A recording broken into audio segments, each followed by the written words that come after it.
Hai, namaku Jeriel, aku kuliah di Taiwan dan hari ini hari pertamaku magang.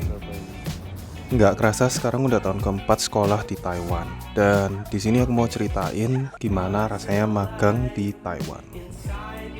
Jadi singkat cerita, aku di sini kuliah di universitas yang namanya Yuntech dan ini di kota Yunlin namanya. Mungkin banyak dari kalian nggak tahu tempat apa ini karena bener-bener emang nggak terkenal. Tapi ya udahlah, namanya kuliah juga ya udah, semua kuliah sama aja, yang penting skill kita bisa nambah. Buat kalian yang nggak tahu, aku kuliah jurusan Computer Science dan di sini memang semua bahasa pengantarnya tuh pakai bahasa Mandarin semua. Jadi ya semua istilah coding, semua ya gurunya, dosennya nerangin semua pakai bahasa Mandarin. Dan awal-awal memang agak shock sih. Terus habis itu ya lama-lama juga kebiasa. Kan juga ada yang namanya Google Translate. Jadi singkat cerita, memang benar tahun ini tahun keempat dan di jadwal kuliahku udah kosong, tinggal skripsi aja. Tapi ternyata di Taiwan ini ada sistem yang namanya minimum SKS, yang intinya setiap semester itu harus ada minimum SKS yang diambil. Kebanyakan tahun pertama sampai tahun ketiga itu minimumnya adalah 16 dan tahun keempat itu 9 SKS. Sedangkan skripsi semester ini itu cuma 3 SKS. Jadi aku mau nggak mau harus ambil 6 SKS pelajaran lain. Padahal sebenarnya SKS ku sudah selesai semua kecuali skripsi. Nah, ini tips juga buat kalian yang mau kuliah di Taiwan. Rencanain baik-baik gimana kalian mau lewatin masa kuliah kalian. Karena terlalu ngebut di awal juga nggak selalu berarti enak di akhir. Oke, sudah cukup bacotnya. Jadi sekarang kita masuk ke main partnya. Jadi aku dapat magang ini dari referensi dari guru, dari dosen. Karena ya susah untuk dapat kerja sekarang ini kalau nggak punya koneksi. Jadi awalnya itu aku memang ya planning buat magang sih dari awal. Tapi karena susah cari magang di ya platform-platform kayak LinkedIn atau apa gitu ya nggak dapat semua. Jadi ya udah akhirnya aku tanya ke dosen, terus untungnya dia ada koneksi dengan satu perusahaan.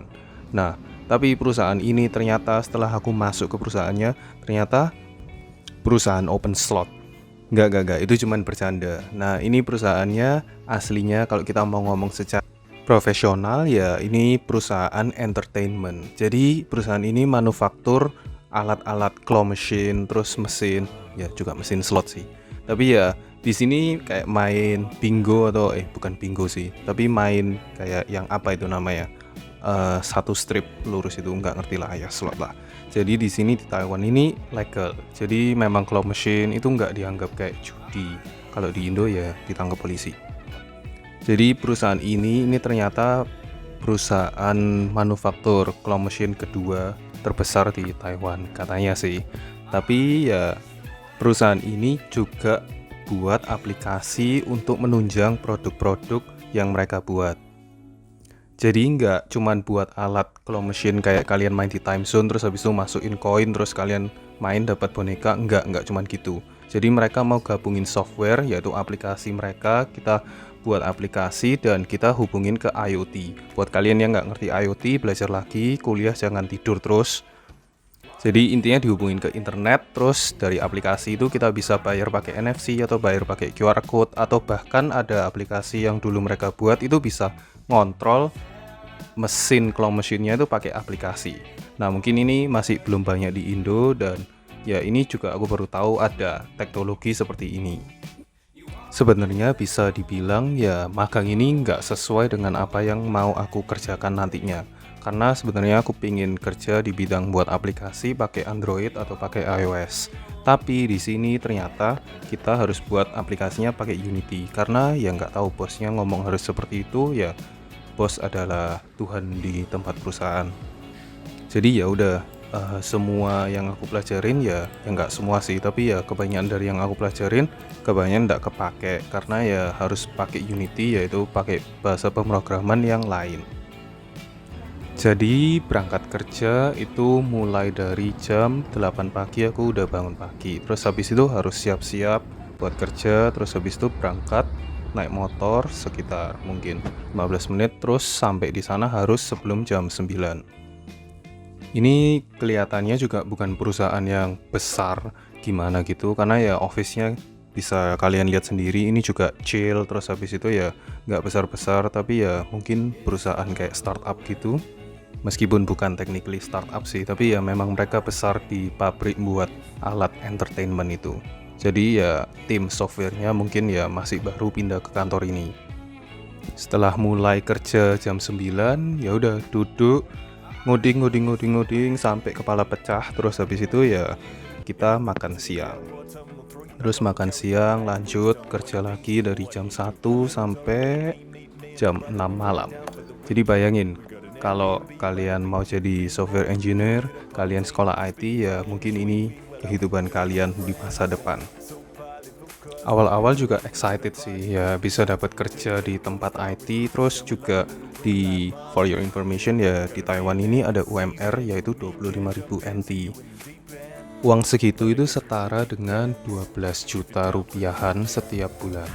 Ya ini memang jauh tinggi dibanding UMR Indo, tapi nggak tahu juga sih sekarang gaji IT di Indo berapa.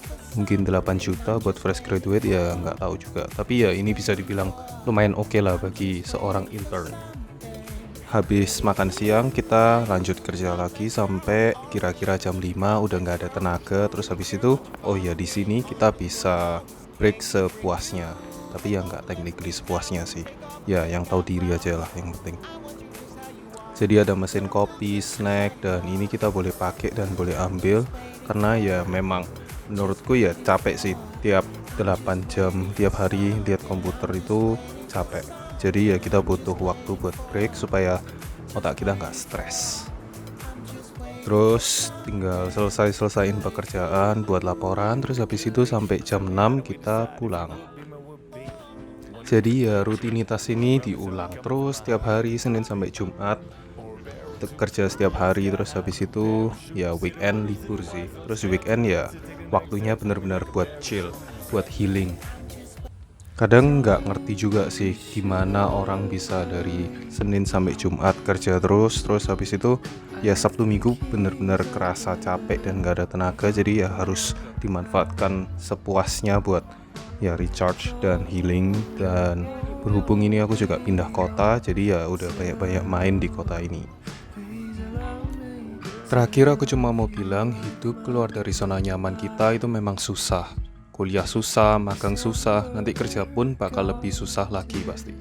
Dan kita harus selalu ingat bahwa hidup tidak bakal jadi lebih mudah. Kita pasti bakal bertumbuh, jadi lebih kuat untuk melewati semua tantangan hidup. Aku bakal try my best buat bikin video walaupun hidupku lagi hektik. Ini bukan tentang jadi viral, dapat duit, atau jadi YouTuber terkenal.